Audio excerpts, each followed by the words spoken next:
And you can see as I begin entering, it also says, you can see that I have table 2 there. So there's tables listed within this list. If I go down, these are in alphabetical order, you can see that I have Todd's table. So I can select Todd's table, and then I'm going to open up brackets. Whenever I open up brackets, it gives me a choice. Gives me a list of choices. I can select items. These are basically the columns. The columns. I can select in my brackets quarter 1, quarter 2, quarter 3, quarter 4. And then of course this says quarter 42. I have to go and change that. That would be total. Then you can see there's all, hashtag data, headers, totals. If I were to select quarter 1 and then close my brackets, now you can look up here. This is selected quarter 1 within Todd's table. And so if I were to close that, it's going to use quarter 1 within Todd's table as an argument, that range of cells, to find the sum, and it will find the sum of those. And just as you can see in the total row, we got 300,000.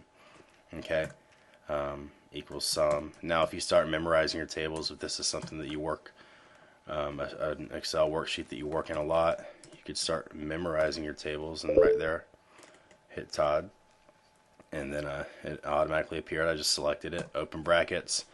I can select the quarters. I can use all of them as arguments if I want. Separate my arguments by parentheses. Again, Todd's table. And then again, open my brackets, select quarter 2, close my brackets. And I could continue to do that. I'm just going to make sure that I separate all of them by parentheses. All right. Looks like my battery's about to die. You can see it. Poor planning. Okay, so that's basically cell reference with tables. I could keep going on, but really it's just best for you to play with it and learn it on your own. I mean, that's a lot of how I learned how to use Excel.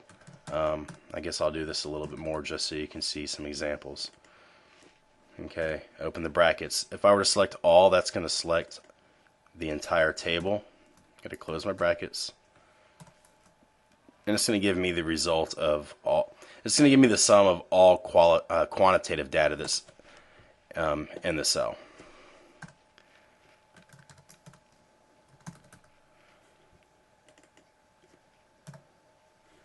I could do data. That's just going to give me the sum of all quantitative data, the same as all.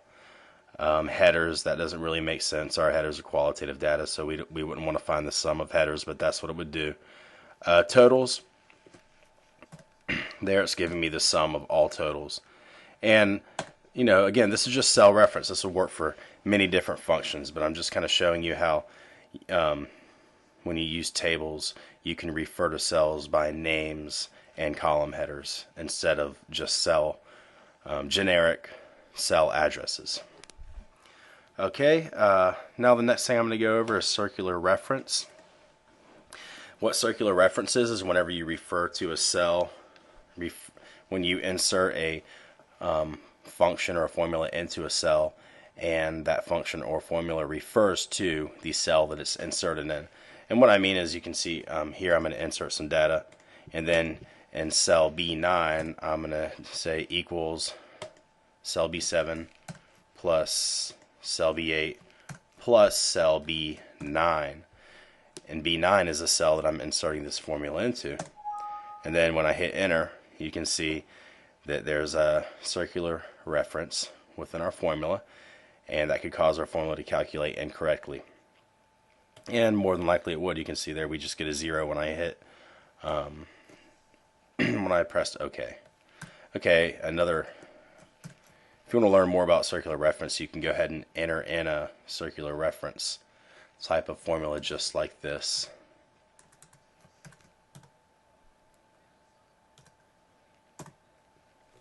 I'll do it over here.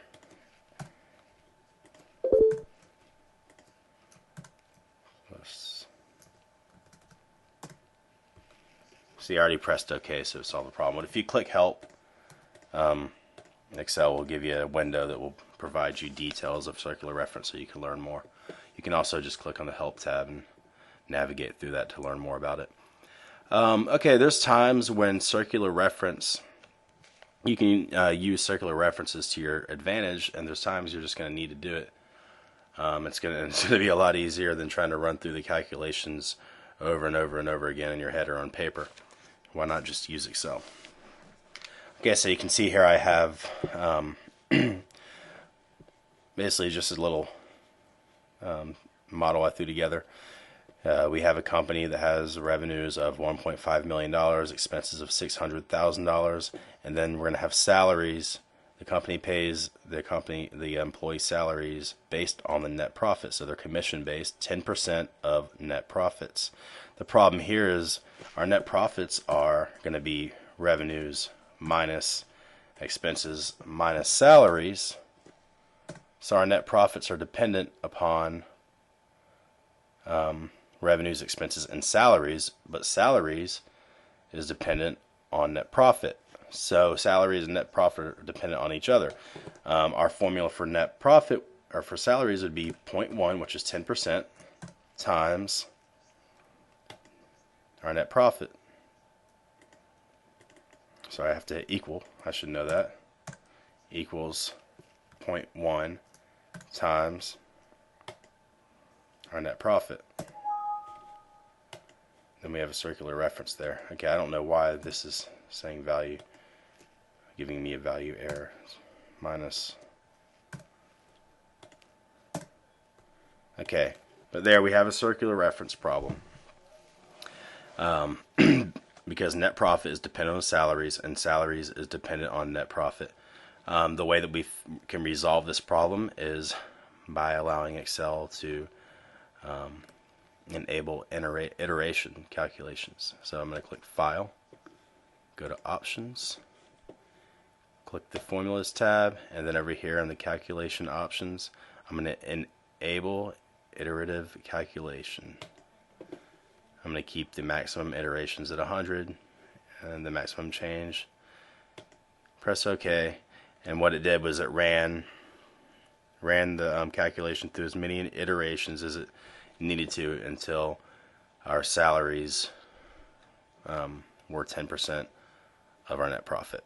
And so it will run as many iterations as it needs to until you reach a desired result.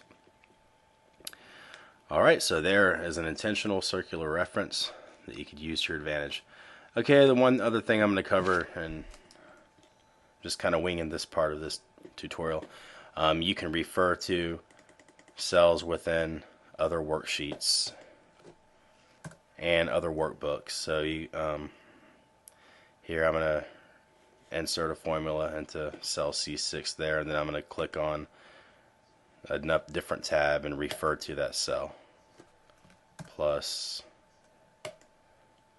that cell, and then I will refer to a cell within this worksheet, and then I'll just hit enter, and there you can see that we have a result. We didn't have a problem at all. Let me click on formulas, click on show formulas, expand this a little bit. So you're going to see that I hit equals and mixed. That's the name of that worksheet. And so we're going to have the name of the worksheet separated by an exclamation point, and then we have the cell address. So what that's saying is this sheet mixed, sheet name, exclamation point, cell address, plus again